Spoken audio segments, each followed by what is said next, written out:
Esa es la revolución de las conciencias. Y la siguiente pregunta tiene que ver también con esta batalla cultural, pero en otro terreno, que es el de la consulta por el juicio a los expresidentes.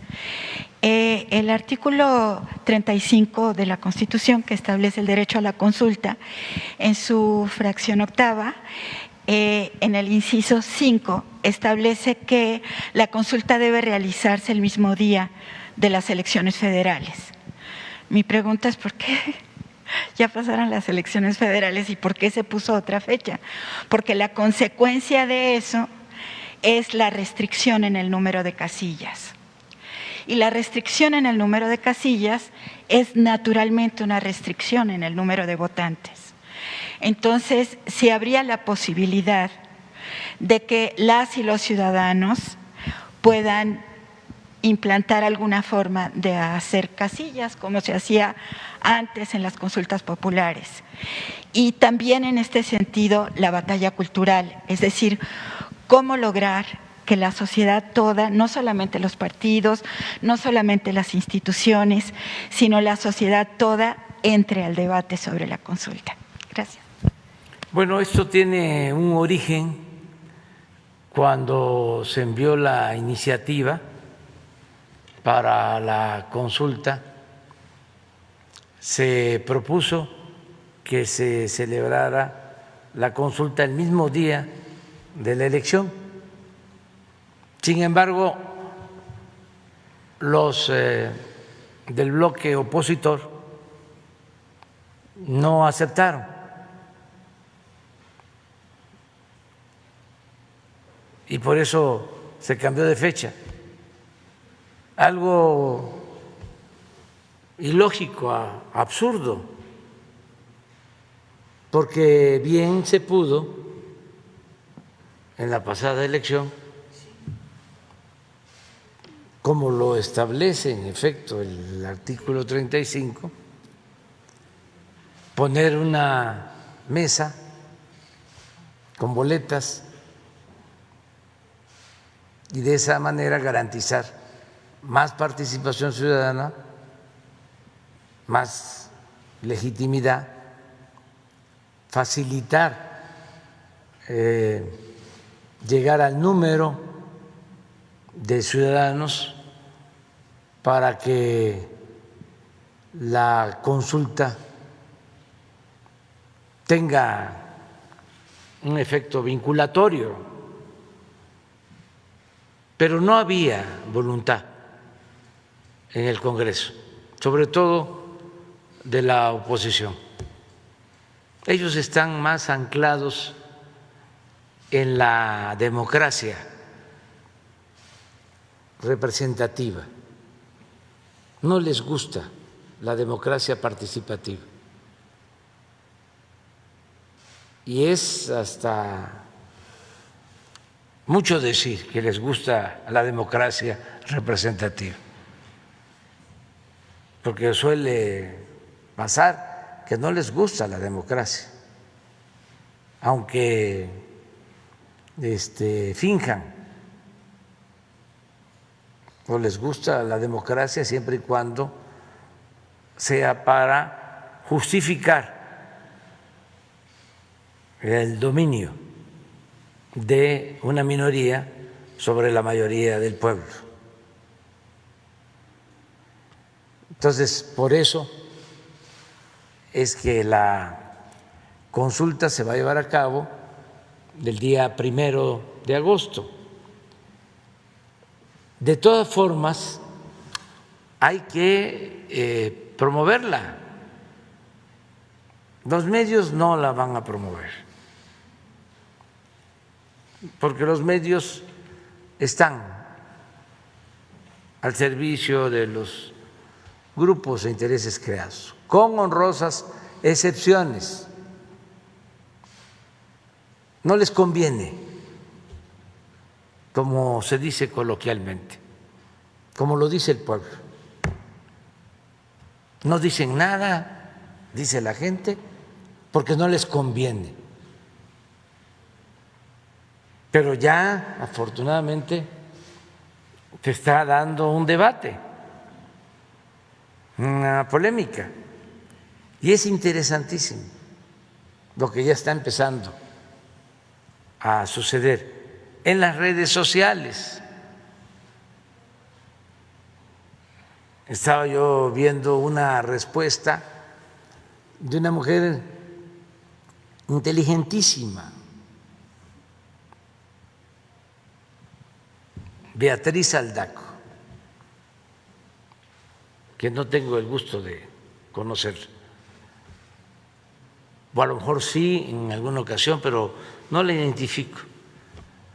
Actúa en las redes sociales, escribe muy bien, tiene una prosa excepcional y además una capacidad de argumentación única. Es de las mejores escritoras de México, yo creo que desconocida. Y ayer o antier le contestó a Goldenberg sobre un artículo en donde él niega lo de la consulta. No le da importancia y actúa con desprecio a la consulta.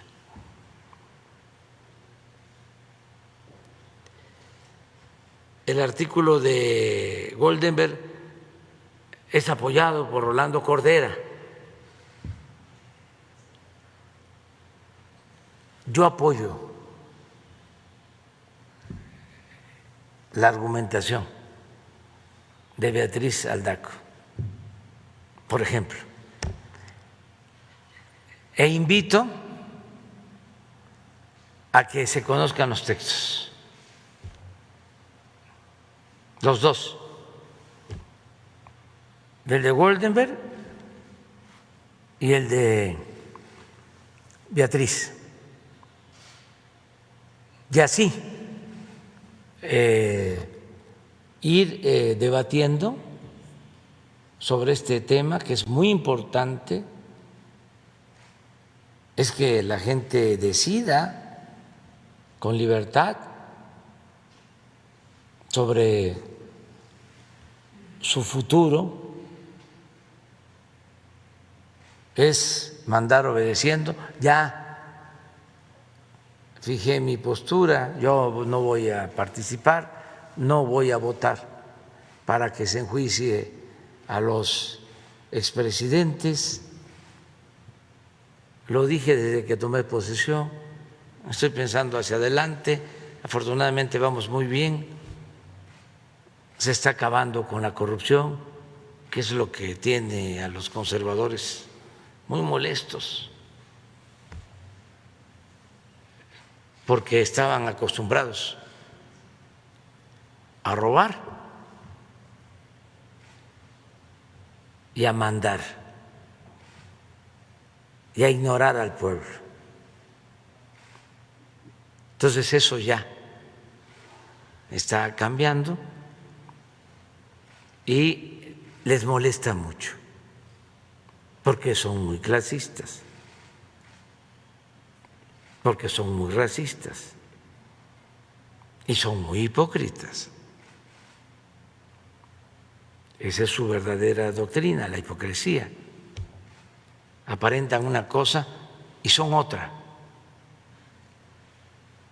Entonces, por eso sí es importante el debate y ojalá y se siga dando y en libertad todos participen y decidan.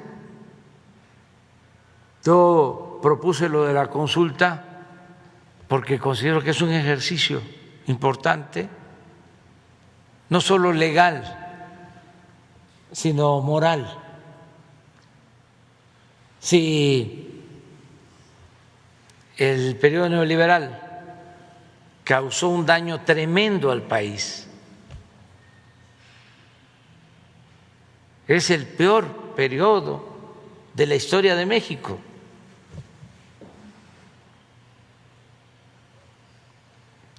fue un proceso de degradación, de decadencia, un proceso de degradación progresiva. ¿Cómo no se va a revisar? Y no solo es un cuestionamiento a los presidentes, sino al modelo que impusieron con el propósito de saquear, de robar, humillando al pueblo de México. Entonces sí es un proceso importante. Yo siempre he sostenido y respeto a quienes dicen ni perdón ni olvido. Yo digo perdón sí, olvido no. Entonces va a ser importante y sobre todo para que no se repita una situación tan lamentable por la que se vivió. Todavía estamos padeciendo de todas esas atrocidades, de todos esos saqueos, de todos esos abusos en materia de seguridad. ¿Por qué tenemos todavía altos índices de homicidios? Porque se arraigaron las prácticas de violencia, se permitió la creación de grupos que crecieron al amparo del poder.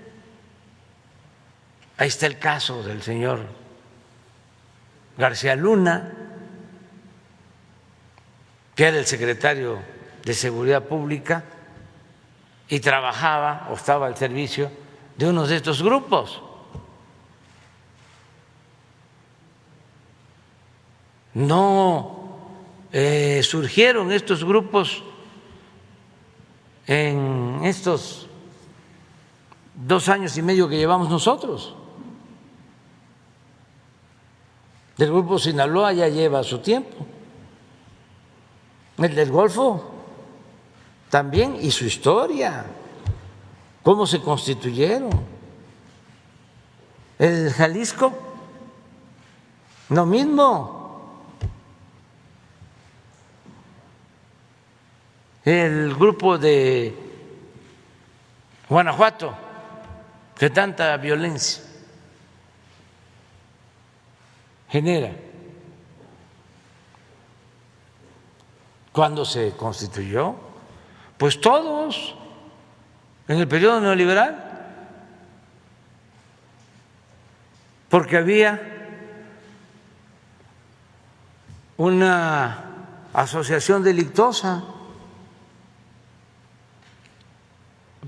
porque se protegía a los grupos. No había una separación entre autoridad y delincuencia. Además, eran 2 delincuencias y se entendían bien. La delincuencia llamada organizada y la delincuencia de cuello blanco.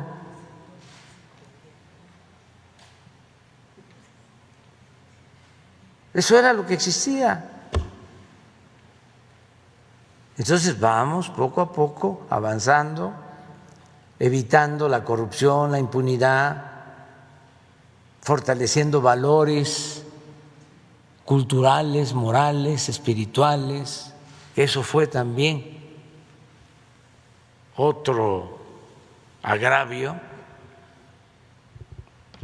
el hacer a un lado los valores y darle aliento a un modelo de vida individualista, aspiracionista, aunque no les guste.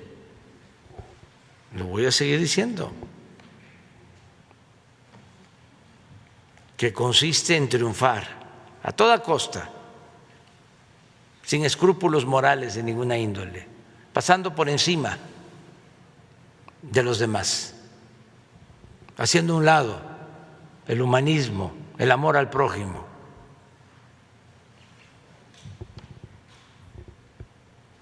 Es escalar, encaramarse, a como sea, tener dinero, bienes materiales, títulos, fama. Ese es el modelo que acompañó al saqueo neoliberal o neoporfirista. Y eso es lo que defienden nuestros adversarios. Por eso es buenísima la polémica. Nunca se había aclarado tanto, porque siempre se engañaba.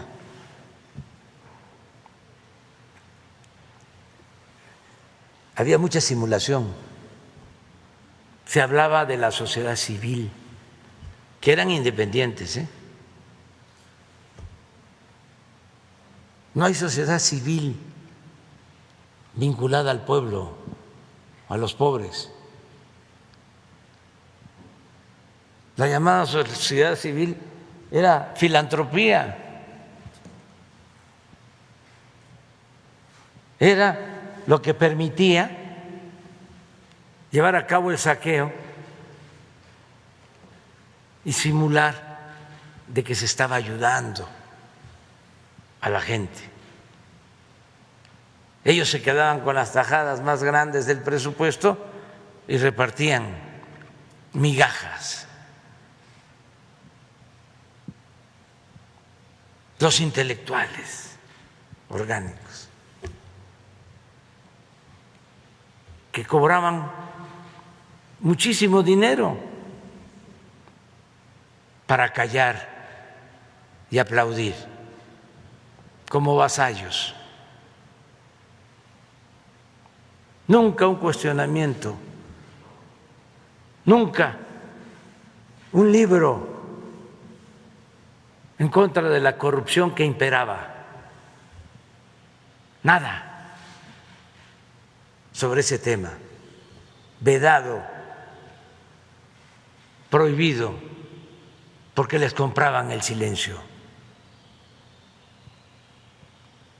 Pues ahora están muy enojados, porque muchos de ellos, como articulistas y periodistas, viven colmados de atenciones y de privilegios en grandes mansiones, tienen hasta departamentos en el extranjero.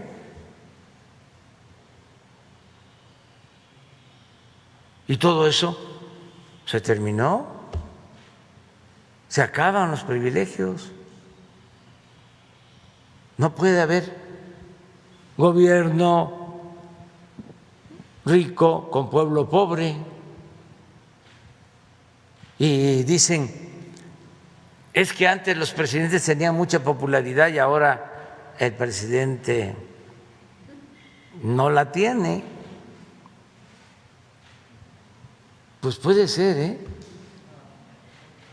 que Salinas tuviese mucha popularidad, o Zedillo, o Fox, o Calderón, o Peña, ¿no? Nada más que costaba mucho. Yo prefiero no tener tanta, pero no pagar publicidad. Entonces, vamos avanzando poco a poco y todavía estoy muy contento con la gente, porque también ya no se habla del tema, ya no se quiere analizar, reflexionar sobre el hecho de que se unieron todos los conservadores, empresarios, traficantes de influencia, políticos corruptos, periodistas vendidos o alquilados, intelectuales orgánicos, líderes partidistas, etcétera, etcétera, etcétera, etcétera. Y tenían un propósito: que no obtuviésemos mayoría en la Cámara de Diputados. Ya lo he dicho y lo voy a seguir mencionando, porque además ellos, eso es lo que más les duele, porque enfocaron todas las baterías a ese propósito, más que a ganar gobernaturas, que a ganar presidencias municipales, congresos locales, era que no tuviésemos la mayoría en la Cámara de Diputados Federal, porque en la Cámara de Diputados, no en la de senadores, se aprueba el presupuesto y como ellos mismos lo decían, que si ganaban la mayoría iban a cancelar los programas sociales, las pensiones a adultos mayores, a niñas, a niños con discapacidad, las becas para estudiantes de familias pobres, la atención médica, los medicamentos gratuitos, porque eso les molesta mucho, los irrita el que se atienda a los jóvenes, el programa Jóvenes Construyendo el Futuro. ¿Cómo es que se les da dinero a los ninis? Claro, hay que dejarlos como estaban, abandonados, marginados y indefensos para ser enganchados por el crimen organizado. Pero convencerlos de que es mucho mejor, 1000 veces mejor, 1.000.000 de veces mejor tener a los jóvenes estudiando o trabajando que tenerlos en la calle, está muy difícil, porque tienen una mentalidad muy retrógrada, muy conservadora. Así pensaban en la colonia durante la tiranía de Santa Anna, en el Porfiriato, y eso quedó ahí. Y no tiene que ver con los niveles de escolaridad. El racismo, desgraciadamente, sigue existiendo. Hace unos días hubo un cuestionamiento a la danza, a la tradición de los voladores de Papantla. Racista.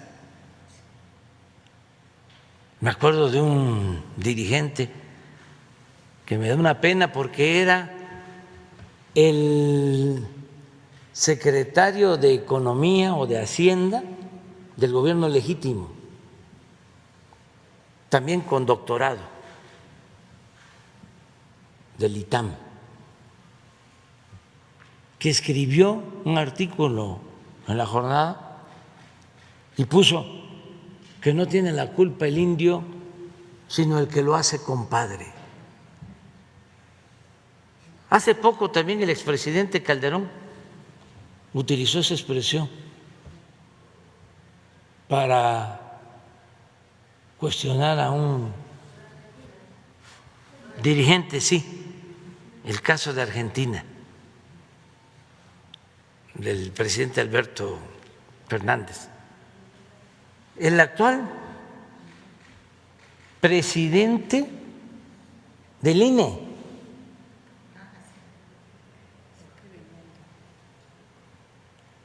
atendió a un grupo de representantes de pueblos originarios y le estaban pidiendo reconocimiento a las comunidades indígenas y ya se van, pero él se enoja y luego aparece una grabación en donde él se burla, dice que es un indígena y se mofa y le sale pues su racismo y es doctor y es así eminencia. Sí. Es que no es lo mismo la educación que la cultura.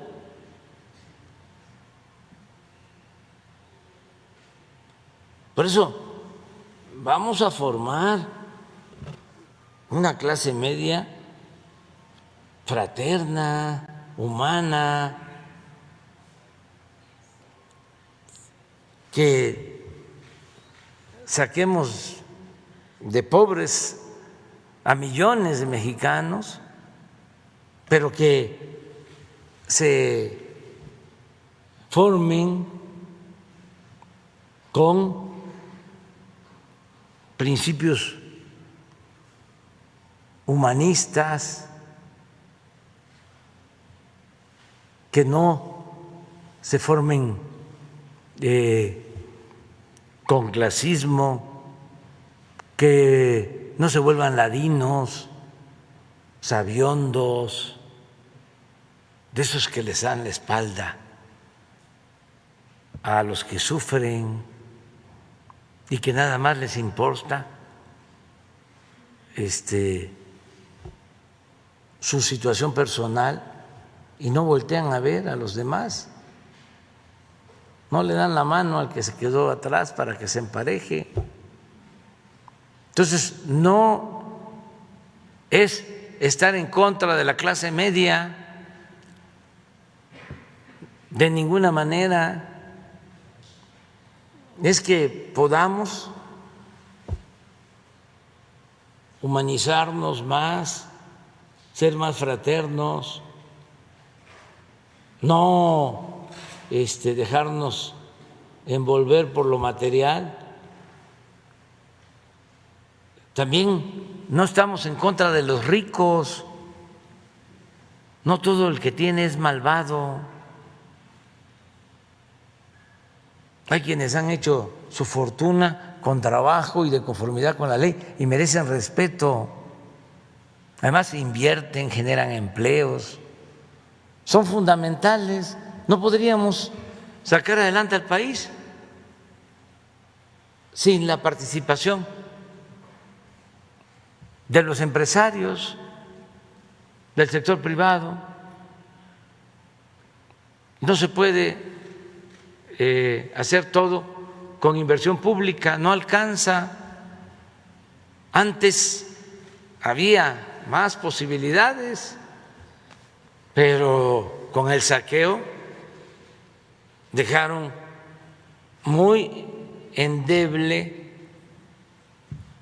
muy debilitadas las finanzas públicas y se requiere de la unidad de la economía mixta, del sector social, desde luego de los trabajadores, de los campesinos,